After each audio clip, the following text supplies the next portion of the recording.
Mes chers compatriotes de l'Hexagone, d'outre-mer et de l'étranger, le monde dans lequel nous vivons est menaçant. La guerre en Ukraine nous le rappelle terriblement. Parmi ces menaces, il y a ce risque immense, celui que l'histoire du monde s'écrive sans la France. Je veux que nous ayons le courage de retrouver la maîtrise de notre destin, celui d'une France forte et souveraine. Après ce quinquennat des renoncements, je vous propose de reconstruire notre pays. Le préalable, c'est de restaurer l'autorité.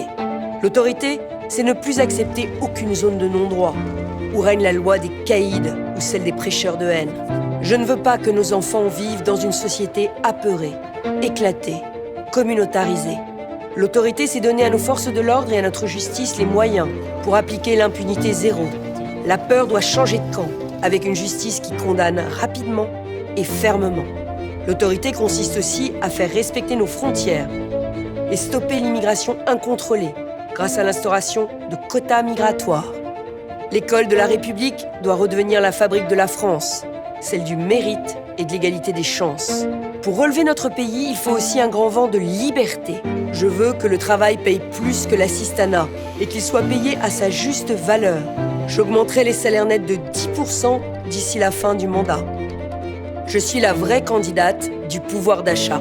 Je me battrai pour la liberté d'entreprendre sans être accablé d'impôts, la liberté d'innover sans être entravé de procédures inutiles. Je veux que chaque Français ait la liberté de fonder une famille et de devenir propriétaire, que chacun ait la liberté de transmettre le fruit d'une vie de travail. Comme nous devons avoir le souci de transmettre notre patrimoine naturel et culturel à nos enfants. Pour libérer les Français, il faut avoir le courage de réformer, de débureaucratiser, de décentraliser. Nous héritons de 1000 milliards de dettes en plus. Maintenant, il faut dépenser mieux et moins, parce que cette dette, ce sont des impôts différés. Parce que l'argent magique, ça n'existe pas, c'est votre argent. Pour rassembler les Français, il faut aussi les respecter. Respecter leur dignité. Vous devez pouvoir être soigné partout sur le territoire, sans délai, grâce à des milliers de médecins que nous enverrons dans les communes où il en manque. Vous devez pouvoir vivre dignement de votre retraite. Les retraités ont été les grands sacrifiés de ce quinquennat, avec la hausse de la CSG et la désindexation des pensions. Avec moi, les retraites seront indexées automatiquement sur l'inflation. Et plus aucun Français qui aura travaillé toute sa vie n'aura une retraite inférieure au SMIC. Et puis respecter les Français, c'est tendre la main aux plus fragiles et les aider à se relever. C'est accompagner chacun dans les accidents de la vie. Et je pense en particulier à nos compatriotes en situation de handicap.